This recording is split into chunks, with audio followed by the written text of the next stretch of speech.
Hello students, welcome to school. आज हम लोग पढ़ने जा रहे हैं नेशनल इनकम के बारे में। तो नेशनल इनकम का मतलब क्या होता है? नेशनल इनकम का मतलब होता है पूरे कंट्री में कितनी इनकम हो रही है, इसको हम लोग बोलते हैं नेशनल इनकम, राइट। अब नेशनल इनकम का सबसे पहला टॉपिक होता है सर्कुलर फ्लो ऑफ इनकम। सबसे पहला topic circular flow of income. आज हम लोग इसी के बारे में पढ़ते हैं, सर्कुलर फ्लो ऑफ इनकम। देखिए, सर्कुलर फ्लो ऑफ इनकम का मतलब होता है कि इनकम इकोनॉमी में किस तरीके से सर्कुलेट होती है। देखिए, इकोनॉमी में सबसे पहले तो हम लोग को ये जानना है कितने सेक्टर्स होते हैं। टोटल 4 सेक्टर्स होते हैं इकोनॉमी में। एक होते हैं हाउस होल्ड्स, राइट। तो लिखते जाते हैं, एक होते हैं हाउस होल्ड्स, एक होती हैं फर्म्स, फिर होते हैं हमारी गवर्नमेंट, एंड फोर्थ हमारी होती है rest of the world, right. तो इकोनॉमी में टोटल 4 सेक्टर्स होते हैं, which is house hold, firms, government and rest of the world. अब हम लोग को देखना है कि इनके बीच में किस तरीके से इनकम सर्कुलेट होती है। तो इसके लिए हम लोगों को एक डायग्राम बनाना पड़ेगा। तो एक डायग्राम बना देते हैं। सबसे पहले हम लोग बनाएंगे 2 सेक्टर का डायग्राम। सबसे पहले हम लोग बनाते हैं यहाँ पे 2 सेक्टर डायग्राम। 2 सेक्टर डायग्राम में कौन कौन आएंगे? एक तो आएंगे हाउस होल्ड्स और एक आएंगे हमारे पास फॉर्म्स। अब हम लोग को देखना है हाउस होल्ड और फॉर्म्स के बीच में क्या रिलेशन होता है। तो देखिए, हाउस होल्ड का मेन काम होता है फैक्टर सर्विसेज प्रोवाइड करवाना। हाउस होल्ड कौन होते हैं? फॉर एग्जांपल हम जैसे लोग जिनका मेन काम होता है कंजम्पशन करने का। तो हाउस होल्ड क्या करते हैं? फैक्टर सर्विसेज प्रोवाइड करवाते हैं। Factor services that is land, labour, capital, entrepreneur, right. तो ये कह सकते हैं कि वो लोग फैक्टर ऑफ प्रोडक्शन प्रोवाइड करवाते हैं। तो यहाँ लिख दीजिए, फैक्टर सर्विसेज प्रोवाइड करवाते हैं in the form of land, labour, capital, enterprise. बदले में फर्म्स हाउस होल्ड को गुड्स एंड सर्विसेज देती है। बदले में वो गुड्स एंड सर्विसेज देती है। तो इसको हम लोग बोलते हैं रियल फ्लो। इसके पहले आप ये समझ लीजिए है कि स्टॉक और फ्लो के बीच में डिफरेंस क्या होता है।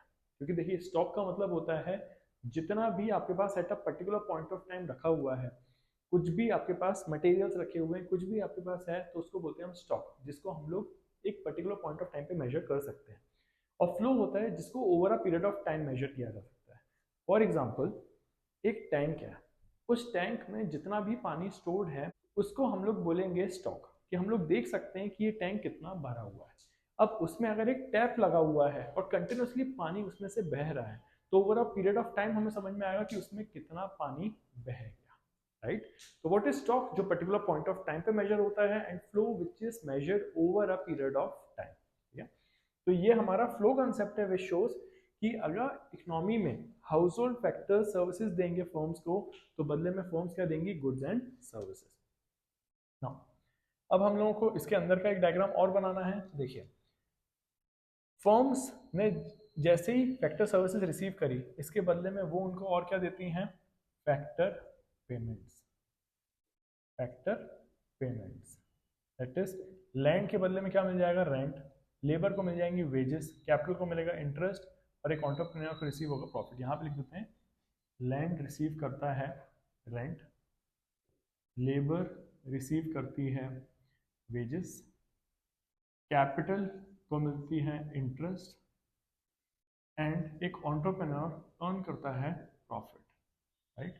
तो फैक्टर्स ऑफ प्रोडक्शन में इस तरीके से इनकम डिस्ट्रीब्यूट होती है। अब हाउस होल्ड के पास जैसे ये पैसा आता है, तो हाउस होल्ड क्या करता है? इन गुड्स एंड सर्विसेज को खरीदने के लिए पे करता है। तो यहाँ पे हम लिख देंगे payment for goods and services. तो हम लोगों ने यहाँ पे देख लिया है कि कैसे हाउस होल्ड और फर्म्स के बीच में इंटरेक्शन होता है, कैसे हाउस होल्ड फर्म्स को देती हैं फैक्टर सर्विसेज, और बदले में फर्म्स वही गुड्स उनको देते हैं in the form of goods and services. That is, जितना हाउस होल्ड ने बनाया फर्म्स के लिए, फर्म्स ने उतना ही गुड्स उनको वापस दे दिया। तो इस इकोनॉमी को हम लोग कमोडिटी मार्केट या तो बार्टर इकोनॉमी भी बोलते हैं, क्योंकि यहाँ पे सिर्फ गुड्स एंड सर्विसेज का ट्रांजेक्शन हो रहा है। और फिर इकोनॉमी में मनी फ्लो रिप्रेजेंट होता है जब फर्म्स इनको देती हैं factor payments in the form of land के बदले में रेंट, लेबर को वेजेस, कैपिटल को इंटरेस्ट एंड एंटरप्रेन्योर अर्न करता है प्रॉफिट। फिर ये पैसा हाउस होल्ड क्या करते हैं, ये पे कर देते हैं फर्म्स को in the form of payment for goods and services, जो इनने गुड्स एंड सर्विसेज लिए थे फर्म से। तो यहाँ पे हमारा अगर देखा जाए इकोनॉमी में ना लीकेज हो रहा है ना इंजेक्शन हो रहा है। What is leakage? House hold और फर्म्स के बीच में एक ट्रांजेक्शन हो रहा है यहाँ पे, जिसमें हाउस होल्ड के पास जितना भी पैसा आ रहा है वो पूरा फर्म को दे दे रहा है, और फर्म के पास जितना पैसा आ दे रहा है वो पूरा फैक्टर पेमेंट दे दे रहा है। तो मतलब ना हाउस होल्ड पैसा सेव कर रहा है ना फर्म्स पैसा सेव कर रही है। तो यहाँ पे कोई भी इकोनॉमी में लीकेज नहीं है।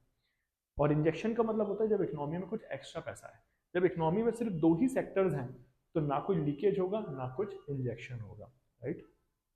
अब जो हम नेक्स्ट वीडियो में कवर करने वाले हैं विच इज कैसे हाउस होल्ड और फर्म्स इंटरेक्ट करती हैं, उसका कुछ ग्लिम्स दे देता हूं मैं। देखिए, अगर यहाँ पे कैपिटल मार्केट आ जाती, दैट इज अगर कोई बैंक्स आ जाते हैं, तो बैंक्स में हाउस होल्ड क्या करना शुरू कर देंगे, सेविंग्स, और फर्म्स क्या करना शुरू कर देंगी, बोरोइंग्स लेना शुरू कर देंगी बैंक से, राइट। तो ये होगा two sector with capital market. Three sector में गवर्नमेंट, तो गवर्नमेंट का अगर एक छोटा सा इंट्रो दूं तो गवर्नमेंट को हम लोग देंगे टैक्सेस और गवर्नमेंट हम लोग को देंगी subsidies. Rest of the world से हमारा एक्सपोर्ट और इंपोर्ट का फिर रिलेशन चलेगा।